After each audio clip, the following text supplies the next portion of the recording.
Hello viewers. Ithil Studio gi ngasi gi anong Photoshop tutorial asi kogi text ama kamaina photo na create to kadagi habdu gi matang na semjagadoriba video ni. Hoji haunaba torsi.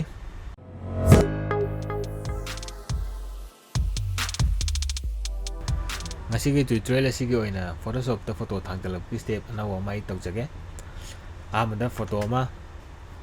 hangasi drive ta changaga aduga photo do open torsi and sina ije Picasa ni aduga makagi sida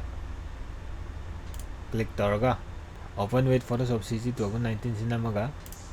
hoji Photoshop ta photo se open tore silai control 0 namasi full screen thamasi aduga amada duplicate ama lorsi drag toraga makagi sida thadok matamda duplicate lore atop step amada tawge haigana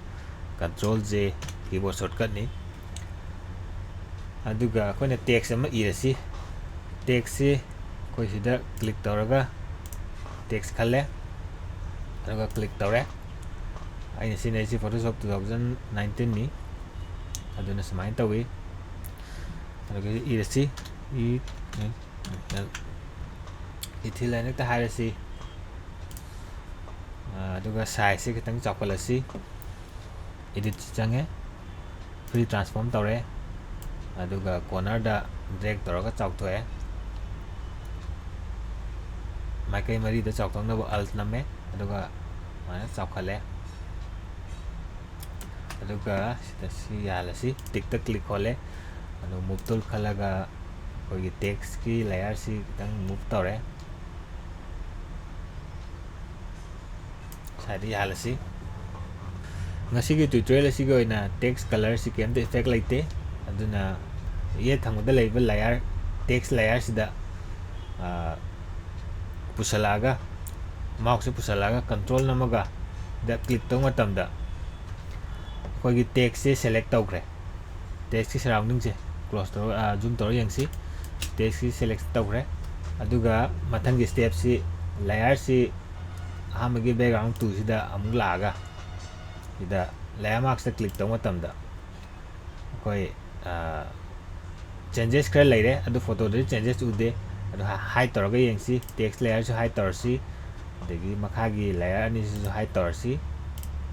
hide toraga yeng matamda di koina text tu photo do ina create toraga lairame amu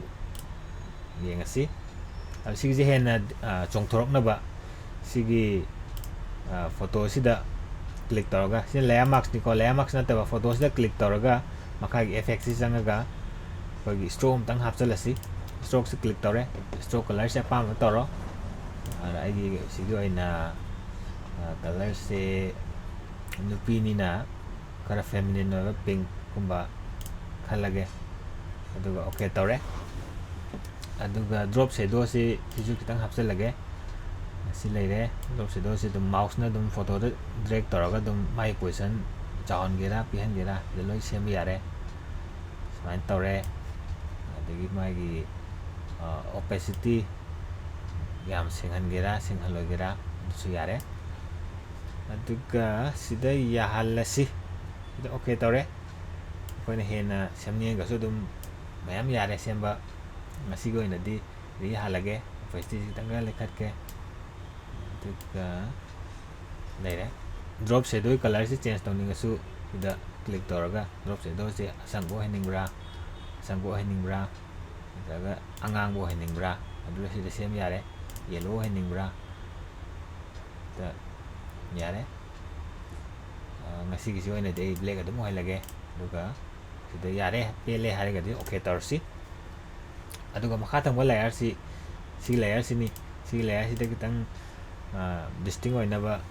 tang same si control U name hue saturation patore aduga akoigi saturation je khalai thare ari black white ohele leire adegi line se nga khala su yare nataga su mamthan ge su yare mamthar gadi hen distinct oi ana koi mamdhalasi ꯑꯗꯨꯒ okay ꯇꯧꯁꯜꯂꯦ